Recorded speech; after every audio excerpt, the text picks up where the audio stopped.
This is PublicDefib.TV, the online show where we talk about protecting lives, saving lives with easy-to-use, automated external defibrillators. And very excited to have Erin Hensley back from Cardiac Science. Welcome back. Thank you. Thanks. And in this episode here, if you didn't see the last one, do check that out, where Erin explained a little bit about the company and the culture and what they do at Cardiac Science. But in this, we're actually going to get a treat. We're actually going to see a demonstration, right? Right, yeah. So for all of those of you out there that think, I couldn't use this. This is a medical device. There's no way. How could I save a life of a colleague or a loved one? You're going to see exactly how easy this is to use. So, Erin, you're going to be demoing which device? I'm going to be demoing the latest cleared FDA device called the Powerheart G5. And this is an actual live AED, right? This is not a training unit. Correct. And so our audience already knows that an AED is safe. It can't deliver a shock unless somebody's in sudden cardiac arrest. And this guy here is certainly doesn't have a heart rhythm. So how are you going to use the live device? Right. So I'm going to use this box right here. It's called a simulator, and it's actually going to simulate a cardiac arrest to the AED and absorb the shock that the AED will deliver to Kevin, the mannequin. Kevin. All right. Yes. Well, Erin, take it away. I'd love to see you save Kevin's life here. So. Okay. Well, great. So I want to point out a few key features before I actually demonstrate the device, just because when the device is talking, it's often pretty loud, and I don't want to have to speak over it. So first of all, you'll notice that the AED turns on when you open the lid. All right.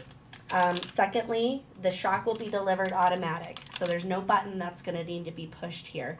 The AED will actually make the decision if a shock is needed and will administer the shock automatically if the shock is needed, and it'll give you a countdown 3, 2, 1, which you'll hear in the demonstration. Secondly, there's a button right here. We're actually the only AED on the market right now that has a dual language functionality, meaning that the AED can speak Spanish and English. And this is very key, because a lot of people whose mother tongue is Spanish, even though they speak great English, in a very stressful situation like a cardiac arrest, often refer back to their mother tongue. And they have the ability now to use an AED that speaks Spanish and in order to perform a rescue successfully. And in addition, there's people whose mother tongue, and they only speak primarily Spanish. So secondly, our pads, you'll notice that the pads can be placed in either location. That just helps with confusion during a rescue. And then the last thing is, you'll see here there is a backlit text display.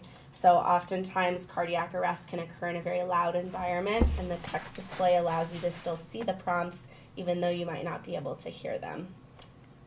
All right, let's continue on with the rescue demonstration. Stay calm. Follow these instructions. Make sure 911 is called now. Begin by exposing patient's bare chest. Remove or cut clothing if needed. When patient's chest is bare, remove the white square package from lid of AED. Tear open white package across dotted line and remove pads. Peel one of the white pads completely from blue plastic. Begin pulling from the tabbed corner. Peel one of the white pads, firmly place the pad without the blue plastic on patient's bare chest, exactly as shown on pads. This pad can be placed on either of the 2 locations as shown on pads. Next, peel second white pad from the blue plastic.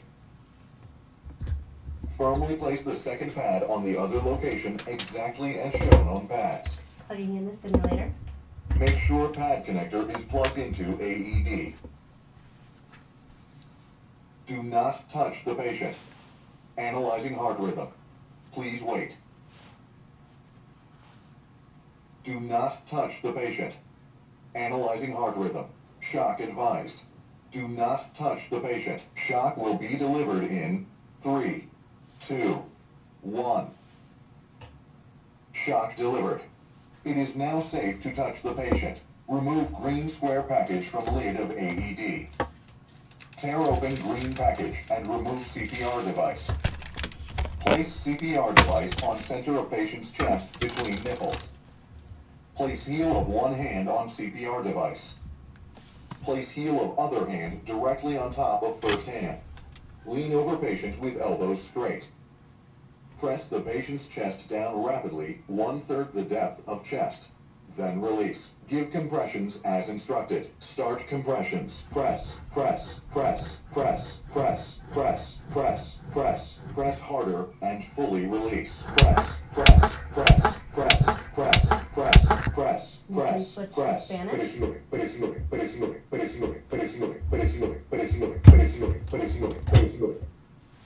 So Lawrence, if I wasn't here today, could you do what I just did to save Kevin's life? Pretty easy, right? Indeed, indeed. Remarkably easy. Love the coaching of the device.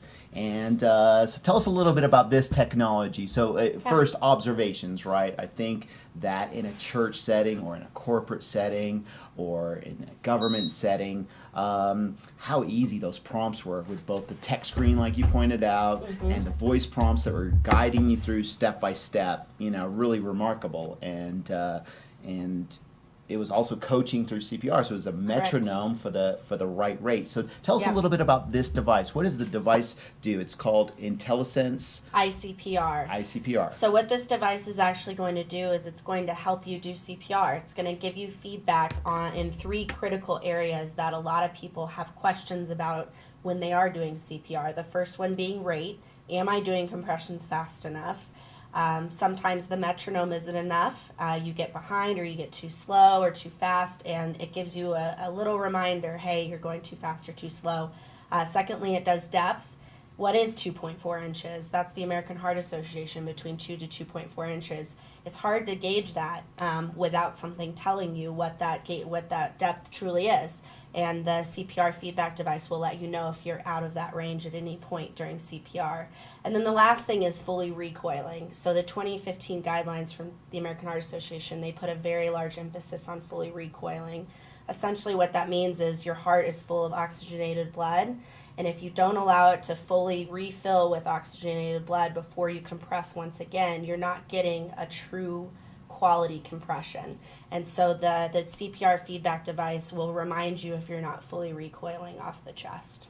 What a great technology, and obviously, as our audience knows, it goes hand in hand. Early, quick defibrillation and good, hard CPR compressions, and so I think this device really brings the two together really, really well. So congratulations, that was a fantastic demonstration for our audience at PublicDefib.TV, and thank you so much for all you do at Cardiac Science to bring this life-saving technology to the public. And thank you for the opportunity to show it to your viewers. I appreciate it. Thanks so much.